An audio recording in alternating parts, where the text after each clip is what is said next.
Fala pessoal, beleza? Sejam muito bem-vindos ao canal de resenhas dos Perdidos no Tempo. E hoje é dia da gente avançar mais um pouco na nossa exploração do Cult, Divindade Perdida. Livro que a gente está explorando aqui capítulo a capítulo, passando por todas as páginas, tentando sempre identificar os pontos mais importantes, mais relevantes, para dar aquela ideia geral, né, da proposta, da pegada do jogo, para quem ainda não conhece. Se você está chegando agora no canal e quer saber tudo sobre o Cult, não tem problema, não entre em pânico, tem a nossa playlist aqui exclusiva que reúne todo o conteúdo que a gente já fez e ainda vai fazer sobre esse jogo, para você assistir com calma e depois, se quiser seguir viagem junto com a gente, já se inscreve aí no canal, ativa o sininho, porque toda semana tem vídeo novo. Então vamos lá, pessoal. Antes de a gente começar o conteúdo, só para todo mundo se situar, estamos aqui no capítulo 6, preparando uma história. Esse vai ser o nosso tema de hoje. Mas antes de começar, eu queria só dizer que eu achei de fato esse capítulo bem interessante e bem útil, tá? Por quê? Claro, com esse nome vocês já devem estar imaginando aí que é um capítulo que vai tratar de dicas para o mestre, né, para o narrador, como é que ele vai conduzir a história, como é que ele vai inserir nessa história os elementos, né, do Cult, né, os diferenciais, vamos dizer assim, né, que vão fazer o Cult, esse jogo, diferente de qualquer outro RPG que você já jogou e tal. Ele tem as suas características próprias, justamente para você dar aquele gostinho, né, para os jogadores. Então esse capítulo ele vai justamente trazer tudo isso, mas além disso, ele serve também, na minha opinião, como uma grande revisão de várias coisas que a gente já viu aqui. Ele fala um pouco sobre questão de construção do personagem, dos segredos sombrios, das relações, só que dando de uma forma mais direta e objetiva, relacionando isso em como você vai encaixar essas peças numa coisa maior, que seria a sua história. Então, além dele ser uma grande revisão, uma grande organização dessas informações, né? Porque assim, eu penso dessa maneira, se você já está acostumado com as regras, você já sabe mais ou menos qual é o passo a passo ali para construir um personagem, por exemplo. Então você pode simplesmente pegar as referências aqui desse capítulo mais enxutas, só para você relembrar ali, só para você ir organizando as coisas. Então por isso que eu acho que ele de fato, esse capítulo, ele tem uma durabilidade, vamos dizer assim, muito grande, porque você pode ficar consultando ele diversas vezes, mesmo quando você já souber, por exemplo, as regras de construção de personagem ou de mecânicas e tal, de cor e salteado. Porque aqui ele vai te dar essas orientações de como juntar tudo isso. Então por isso que eu acredito que é um capítulo que tem uma utilidade muito grande, porque você provavelmente vai consultá-lo várias vezes, nem que seja só passar uma vista para relembrar, né, as informações toda vez que você for começar uma história, uma campanha nova. Ou pelo menos, acredito eu que seria uma boa ideia se você agisse dessa maneira. Então olha só, para a gente começar de fato aqui o conteúdo, vou ler aquele trechinho inicial para a gente começar a entender qual é a proposta aqui desse capítulo. Olha lá. Esse capítulo delineia como criar uma história em Cult, Divindade Perdida, fornecendo instruções passo a passo para a criação de suas histórias, o desenvolvimento dos personagens de jogador adequados e projetar colaborativamente um mapa de intrigas para iniciar as suas campanhas. Então isso aqui é o resumo do que vai tratar o capítulo. E esses temas todos já conversamos aqui em vídeos anteriores, por isso que eu digo que ele é uma revisão e uma organização de tudo isso com esse propósito de auxiliar o narrador a criar a sua história, a sua campanha. E os primeiros pontos que ele vai abordar aqui são escolha de um cenário, né, e de um tema. Então aqui, primeiro, você vai fazer aquela famosa sessão zero com o seu grupo para delimitar ali, primeiro, o cenário, né?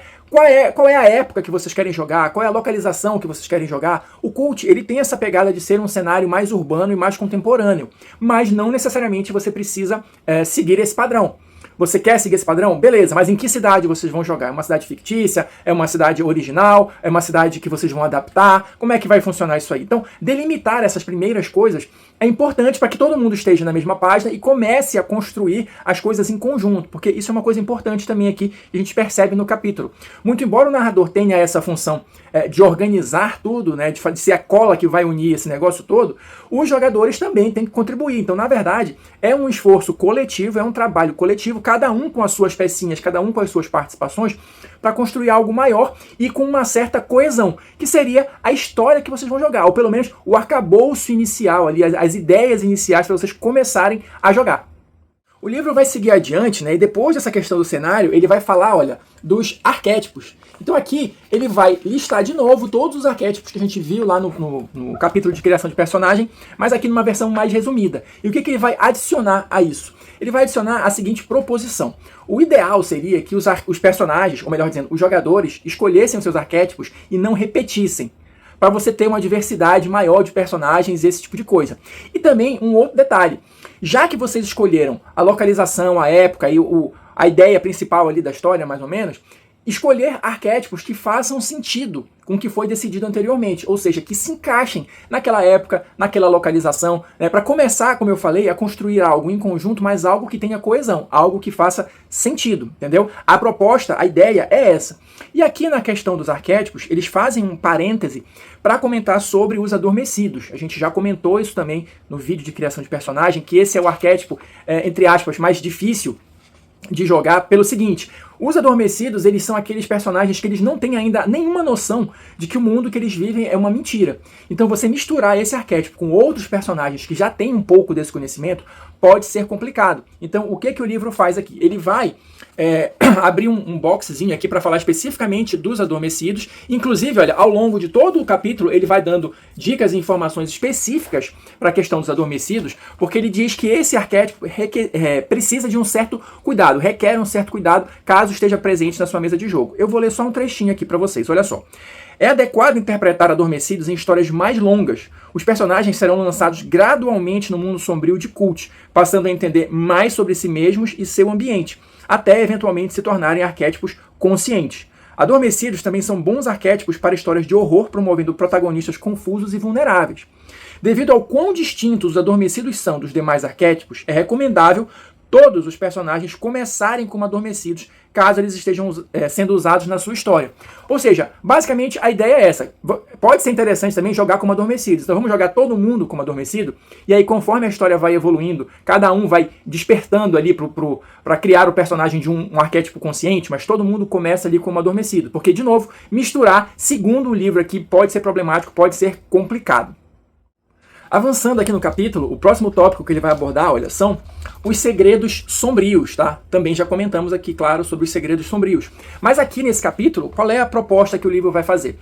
Ele vai dar aquela informação adicional que os segredos sombrios, eles, na verdade, a função deles na história, na trama, é serem uma fonte de terror para os personagens. E aí, de acordo com o que vocês estiverem bolando ali para a história de vocês, esses segredos sombrios, eles vão ter que se conectar com isso. Seja pelo fato de uma possibilidade aqui que o livro traz, né? Ter um segredo sombrio para o grupo inteiro, ou seja, algo que eles tenham feito em conjunto, né? E o livro traz até alguns exemplos aqui, eu vou só citar para vocês terem uma ideia, né? Culpados de crime. Os personagens cometeram um crime juntos e agora ele voltou para assombrar, né? Alguma coisa relacionada a esse crime. Voltaram do outro lado. Os personagens são todos filhos adotivos de moradores de uma cidade pequena. Tendo atingido a idade adulta, eles começaram a sofrer exatamente o mesmo pesadelo. Ou seja, pode ser uma coisa que une já todos os personagens, né? Pode ser interessante, ou cada um pode ter o seu segredo sombrio. Mas qual é o detalhe aí?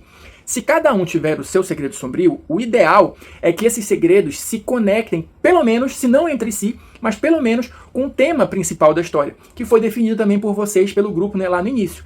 Então, para você criar essa história, essa trama o mais coesa possível, o ideal é que esses segredos sombrios estejam conectados, ainda que de uma maneira leve, ou até ainda que os personagens não saibam de início, mas que esses segredos estejam conectados com o tema principal da história de alguma maneira. Isso vai ajudar e, de fato, vai potencializar a interpretação dos personagens, porque também não tem graça, na minha opinião, você criar um personagem que tem um segredo sombrio e esse segredo sombrio não aparece porque ele não faz sentido na história, ou quando aparece fica um negócio meio destacado, né, destoando ali do tema principal da coisa. Então, o ideal para potencializar o jogo e a diversão de todo mundo é que esses elementos estejam o mais conectados possível. Outro ponto importante que o livro traz são as desvantagens, tá? Repara que tudo isso aqui são características que você vai escolhendo ali ao longo do processo de criação de personagem. Então agora a ideia é fazer isso de uma forma coesa com a história. Então, em relação às desvantagens, o que o livro sugere? Que você tente conectar as desvantagens do seu personagem com o segredo sombrio. Peraí, calma, não se perca. Eu falei que o segredo sombrio ainda agora, né? O ideal é que ele estivesse conectado com o tema principal da história e as desvantagens, por sua vez, conectadas ao segredo sombrio. Então, percebe como tudo vai meio que se encadeando ali para criar aquela famosa coesão que eu estou dizendo aqui desde o início do jogo? Claro, não precisa ser algo gritante ou alguma coisa assim que você vai forçar a barra ali e tal, mas o ideal é que você tente conectar. De novo, ainda que de forma indireta, ainda que os personagens não saibam disso de início, mas deixar um ganchinho ali, uma possibilidade, para que no final das contas tudo faça sentido. Então, essa é a orientação que o livro dá em relação à questão das desvantagens. Só destacando um ponto aqui, o livro faz uma diferenciação entre dois tipos de desvantagens, as internas e as externas. Então, eu vou ler só esse trechinho aqui para vocês, olha só. As vantagens internas, ou melhor dizendo, as desvantagens, né, que seriam internas, que seriam, perdão, as ameaças internas, costumam ser a manifestação do estresse traumático do personagem, ou seja, alguma coisa que está dentro dele, tipo uma depressão, pesadelos que ele sente, alguma coisa assim. Isso é encarado aqui pelo livro como desvantagem e você tem que tentar conectar isso com a questão do segredo sombrio. A mesma coisa, as ameaças externas, né, que seriam desvantagens representando outras criaturas ou forças que desejam mal ao personagem do jogador, como, por exemplo, um competidor ou uma nêmesis, ou seja, alguém, algum tipo de oponente, algum tipo de obstáculo que o personagem precisa sobrepujar. E isso é só uma divisão teórica, vamos dizer assim, né? Mas para você entender aí que existem essas ameaças externas e as ameaças internas, e as duas estão caracterizadas aqui pelo livro como desvantagens. Na sequência, o livro vai trazer pra gente uma ferramenta que eu achei de fato muito interessante, que é o que ele chama aqui, olha, de mapa de intrigas. Isso aqui a gente vai comentar também em vídeos posteriores, mas aqui o que ele vai tratar em relação a esse mapa de intrigas? O que é esse mapa de intrigas? O livro define ele como se fosse uma ferramenta do mestre, algo para você organizar ali os principais pontos em relação aos personagens, aos eventos, né, ao que acontece na história, de uma forma mais visual ali, com informações básicas, pontuais, mas que sirva para você, enquanto narrador, se organizar e entender a visão geral da coisa. E esse mapa você vai alterando ele conforme as coisas vão acontecendo, tá? Mas vamos ficar aqui primeiro nas informações iniciais, tá? Então o que o livro vai trazer? O mapa ele vai ser dividido basicamente em eixos e em conexões. Então o livro cita aqui quais seriam esses eixos. Ele vai elencar 9 elementos que seriam os eixos do mapa. Eu vou só citar aqui para vocês. Quais seriam esses eixos? Os personagens, né, dos jogadores, eventos importantes, locais importantes para a trama principal ali, né, objetos que tenham um significado particular ali para a história, né, claro, não é qualquer coisa que eles encontram. Líderes são os indivíduos poderosos ali, provavelmente antagonistas ou alguma coisa assim. Monstros, criaturas, né, que podem ser encontradas, organizações, grupos e contatos. Esses seriam os eixos principais. E aqui, claro, eu estou só citando para vocês, mas no livro ele vai explicando um pouquinho mais sobre cada um deles e te ensinando a fazer esse mapa, tá? Tanto que tem o exemplo aqui, tá? Então os eixos seriam essas palavras principais aqui em azul e as conexões seriam justamente essas linhas aqui. Ou seja, nas conexões, que é o segundo elemento dos mapas, né, você vai justamente colocar como é que outros elementos vão interferir ou vão se ligar, vão se conectar, né, aos personagens e aos outros eventos da história. Então, por exemplo, os segredos sombrios, ameaças externas, desvantagens, outras coisas que você pode ir colocando ali para você ter uma ideia geral, né? A ideia, né? Desculpa a redundância aqui, mas a ideia é justamente isso, é te dar essa visão geral aqui de todos os personagens e de tudo que está relacionado de importante a cada um deles. Então, por isso você cria esse mapa de intriga e conforme as coisas vão avançando, você vai promovendo as alterações devidas no mapa. Seguindo adiante, e já encaminhando aí para o final, os próximos pontos que vão ser abordados aqui em relação à construção da história vão ser, por exemplo, as vantagens, que você vai escolher também durante o processo de criação de personagens, mas aqui qual é o lance? Não escolha a vantagem pura e simplesmente pelo bônus ou pela habilidade que ela vai te dar. Você tem que construir alguma coisa em cima dela. Então, por exemplo, um exemplo que o livro dá aqui, oportunista, seu personagem tem essa vantagem, oportunista. Então, provavelmente, ele já traiu alguém no passado, ele já levou vantagem em cima de alguém. Como é que foi isso? Isso é importante, é relevante para ele e tal? Então, enfim, tentar desenvolver um pouquinho mais e não pegar a vantagem somente pensando na vantagem, né? Com a redundância aqui de novo, com a vantagem que ela vai te trazer. Mas tenta encaixar isso na personalidade do seu personagem, ou tenta conectar isso com outro personagem, por exemplo, alguma coisa nesse sentido. Lembra daquela história da coesão da história, né? Da narrativa. Tudo precisa estar o mais conectado possível, de forma interessante também, né? Não é para forçar nada. Em seguida, ele vai para outras características mais simples, né? Tipo os atributos, o nome do personagem, o equipamento que ele vai ter, a apresentação, né? Quando os jogadores apresentam os personagens, né, para os outros jogadores também. Então, como é que você vai conduzir isso? Tudo está explicado aqui e exemplificado nesse capítulo.